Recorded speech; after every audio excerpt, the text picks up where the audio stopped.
Hey everybody, in this video we are doing example 7 in lesson 1, piecewise functions, focusing on piecewise functions in our unit on limits. Here we are going to write a piecewise function, piecewise defined function for the graph that is given. So let's go ahead and get started. Here the blue one appears to be linear. I have no reason to believe otherwise. It seems to have a constant slope of -1, down 1 over 1, down 1 over 1. Seems pretty good. I'm going to write this equation using HK like I did in one of the earlier videos. So I'm not going to do mx plus b. Instead, I'm going to use that point right there as my HK. And my a value will then be -1. So it'll be -1 parentheses x minus, what is that, or plus 5. And it's just linear, so it's to the first power. And then technically it's plus 0, comma. You don't need to write that, of course. And you could distribute the minus, so it'd be -x minus 5. Same thing, same thing, same thing. And this graph, I'm going to graph from -5. That's closed, so I will go there until -2, and that's an open circle, so I will have a parenthesis. Next, in pink, it appears to be a pretty traditional parabola if you pay attention to the ordered pairs. From the vertex, we're going out 1, down 1, and then out 1, down 3. So it does look like a parabola, except I'm going to move my vertex just up 1, so it's a negative x squared plus 1, technically. And that one is going from -2 until +2. Open circle, dunsy, dunsy. In the orange spot right there, we just have the value of -5, and that point is only, well, usually you'll see it written like this, like x equals 2. I know sometimes I kind of, well, that was not good, sorry. Sometimes I'll describe it like that, like the little curly brackets set at 2, but for piecewise I feel like it's probably going to be written the way I just wrote it with x equals 2. And lastly, it appears to be, and there could be another graph for this. This could really be two parabolas, you know, one opening down, one opening up, and yada yada. But I'm going to use this as x cubed. I'm going to go to the right 3 and up 2. So x minus 3 cubed plus 2, right 3 up 2. And I'm only going to go from -2 to 4. -2 not included, but 4 is. Boom, there you go. F of -4. So what I'm going to do down here is I'm just going to do a little color coordinating. -4 is between -5 and 2, so we're going to look there. F of 2, I'm going for that one, I'm going to be looking at the orange. F of 0, I will be looking at the pink. F of 3, I will be looking at the, oh wait, I wrote something wrong over here.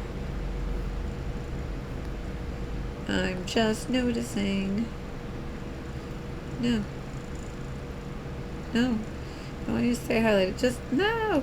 Wow. Oh, well, I'll just highlight it after. I guess that's fine. It should have been +2 to 4, right? So silly. No one told me. Thanks, guys. Yeah, so I'll be looking at the green. So now, what are our answers for these? So let's go. So if I plug -4 into my linear equation, that's really -x minus 5. If I fill in -4, it becomes 4 minus 5, -1. Does that make sense? At -4, is that -1? Looks pretty good, so -1. At 2, well, it's always, oops, it's always at -5. It's a horizontal constant value, so -5, done. The pink, if I plug in 0, I'm going to get 1. And in green, if I plug in 3, 3 minus 3 is 0 cubed is 0, plus 2 is 2. What is the absolute maximum? We can find an absolute maximum on a closed interval. So the absolute maximum describes a value, always describes a value, and it's a y value. And that right here will be 3. All right, absolute minimum, again, value. And you can find an absolute at the endpoint. I think I was saying that before. I'm sorry. At the endpoint of a closed interval, we could have absolute maximums, just not local maximums. So it's going to be a value, meaning the y value. Absolute minimum, it's going to be right there. So what's the absolute minimum value? -5. And on what? Is there more Yeah. On what intervals is the function increasing? So I'm going to grab my highlighter. And I'm going to just kind of focus on this purple here. Increasing here, when it's going up from left to right, that's increasing. And here, increasing.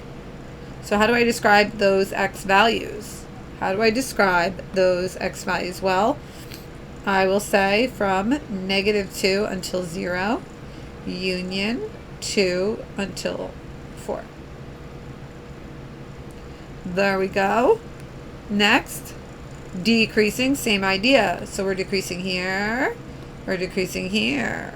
So how do I describe that? Well, that's going to be -5, comma, -2, union 0 until 2.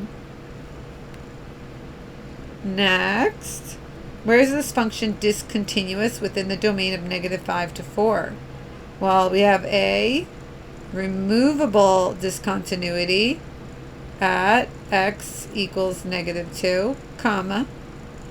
We have a jump discontinuity at x equals +2. That's it. What's the rate of change on the interval -5 to -2? So -5 till -2. Rate of change is just a fancy way of saying slope.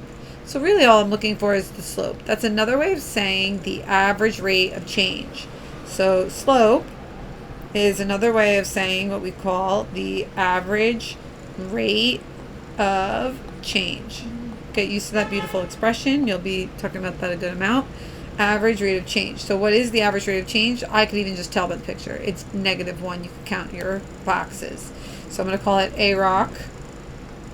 Average rate of change is what's a -1. Where's the rate of change 0? So a positive rate of change looks like this going up. Negative rate of change going down. 0 is what we're going to hit at the peak, right?